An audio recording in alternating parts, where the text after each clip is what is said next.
ایمان نام ہے عقائد کا اور تقوی نام ہے نیک اعمال کا۔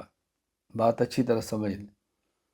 ایمان کا تعلق عقائد، قلب اور دل نظریات کے ساتھ ہے، اور تقوی کا تعلق انسان کے بدن، انسان کے اعضائے جسم اور اعمال کے ساتھ۔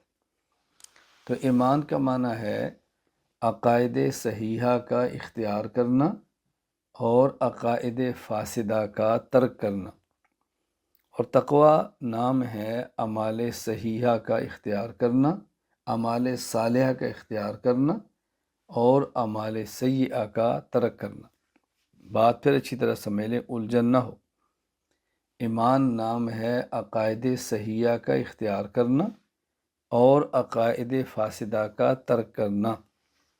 تقوی نام ہے اعمال صالحہ کا اختیار کرنا اور اعمال سیئہ کا ترک کرنا۔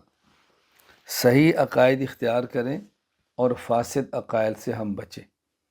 دیکھیں، جب ہم کلمہ طیبہ پڑھتے ہیں اور مسلمان ہوتے ہیں تو ہم پڑھتے ہیں لا الہ الا اللہ، لا الہ الا اللہ۔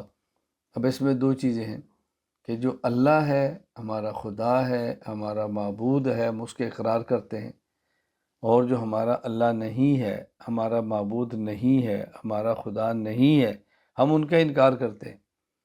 تو ایمان نام ہے عقائد کا، اور عقائد میں دو چیزیں ہیں، عقائد صحیحہ کا اختیار کرنا اور عقائد فاسدہ سے بچنا، اس کو ترک کرنا۔ جہاں یہ ماننا ضروری ہے کہ اللہ ہے، اللہ ایک ہے، وہاں یہ ماننا ضروری ہے کہ ایک خدا کے علاوہ کوئی اور ذات عبادت کے لائق نہیں ہے، یہ ماننا ضروری ہے۔ جہاں یہ ماننا ضروری ہے کہ اللہ تعالیٰ عالم الغیب ہے، وہاں یہ ماننا ضروری ہے کہ اللہ کے علاوہ کوئی عالم الغیب نہیں ہے۔ جہاں یہ ماننا ضروری ہے کہ اللہ تعالیٰ حاجت روا ہے، وہاں ماننا ضروری ہے کہ اللہ کے علاوہ کوئی حاجت روا نہیں ہے۔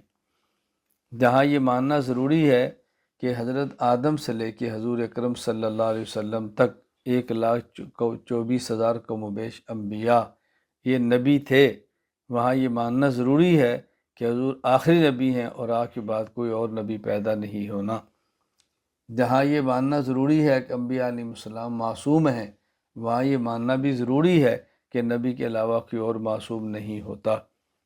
تو ایمان نام ہے عقائد صحیحہ کا اختیار کرنا اور عقائد فاسدہ کا ترک کرنا، اچھی طرح سمجھ لیں۔ اور تقوی نام ہے اعمال صالحہ کا اختیار کرنا اور اعمال سیئہ سے کو ترک کرنا، اعمال سیئہ سے بچنا۔